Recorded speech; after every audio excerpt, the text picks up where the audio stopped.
ছোট ছোট রেসিপিগুলো হয়ে ওঠে অসাধারণ যদি সেখানে একটু যত্ন সহকারে ভালোবাসার সহিত রান্না করা যায়। হ্যাঁ বন্ধুরা, তোমরা সবাই কেমন আছো? আশা করি ভালো আছো। আজকের রেসিপিতে তোমাদের সবাইকে জানাই স্বাগত। সবার আগে আমার চ্যানেলটি সাবস্ক্রাইব করে পাশে থাকা বেল আইকনে প্রেস করে দিও নিত্য নতুন ভিডিওগুলো দেখার জন্য।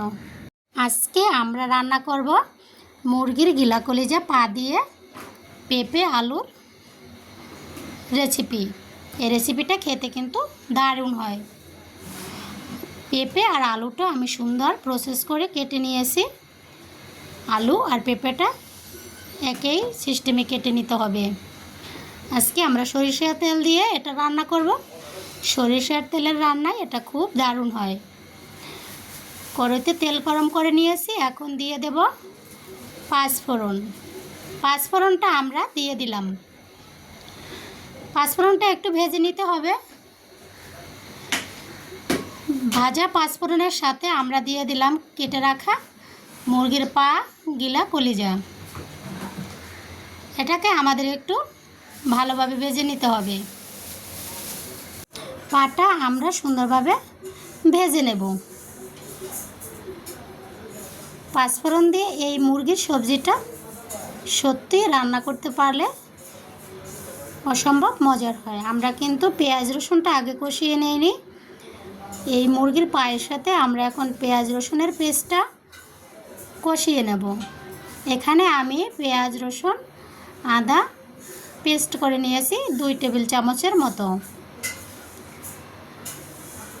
এটা ভাজা হতে হতে গলে যাবে। এখন আমরা অ্যাড করে দেব গুঁড়ো মশলা, হলুদ, ধনিয়ার গুঁড়া, মরিচের গুঁড়োটা আমি দিয়ে দিলাম। এটাকে আমরা এখন এই মশলার সাথে মুরগির পায়ের সাথে একবারে কষিয়ে নেব।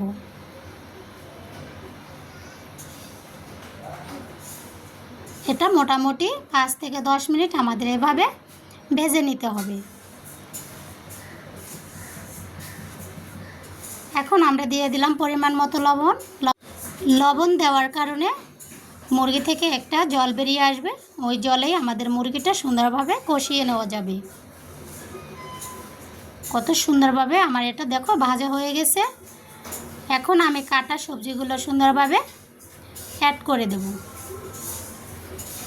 সবজি মুরগিটা দেখো কত সুন্দর অ্যাডজাস্ট করছে।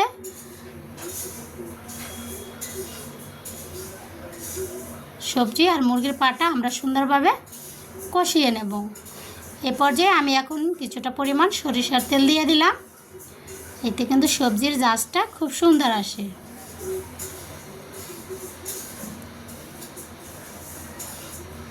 মুরগিটা আমাদের এমনভাবে ভেজে নিতে হবে যাতে কোনো প্রকার মশলার কাঁচা গন্ধ না আসে। সেজন্য সুন্দরভাবে এটাকে আমি ভেজে নেব। দেখো আমাদের ভাজাটা কিন্তু হয়ে গেছে। এখন আমরা কিছুটা পরিমাণে সস দিয়ে দিলাম। মুরগিটার টেস্ট অসাধারণ হবে। সসটা দিয়েও আমাদের কিছুটা সময় এরকমভাবে উল্টে পাল্টে এটা কষিয়ে ভেজে নিতে হবে। আমার কিন্তু ভাজা সম্পূর্ণ শেষ হয়ে গেছে। হালকা গরম জল আমি এটার সাথে অ্যাড করে দিলাম, তাহলে রান্নাটা কিন্তু দারুণ হয়। দেখো কত সুন্দর একটা কালার এসেছে সবজিটায়। আমি এখানে 2 কাপের মতো গরম জল অ্যাড করে দিয়েছি। আমাদের মুরগি কিন্তু রান্না কমপ্লিট হয়ে গেল। সবজিটা নামানোর আগে আমি কিছুটা পরিমাণ জিরার গুঁড়া অ্যাড করে দিলাম। জিরার গুঁড়াটা দিয়ে আমি এটাকে আবার কিছুটা সময় নেড়েচেড়ে দেব। আজকের মুরগির পা দিয়ে এই সবজিটা একবার চেষ্টা করবে, অবশ্যই অনেক ভালো লাগে খেতে।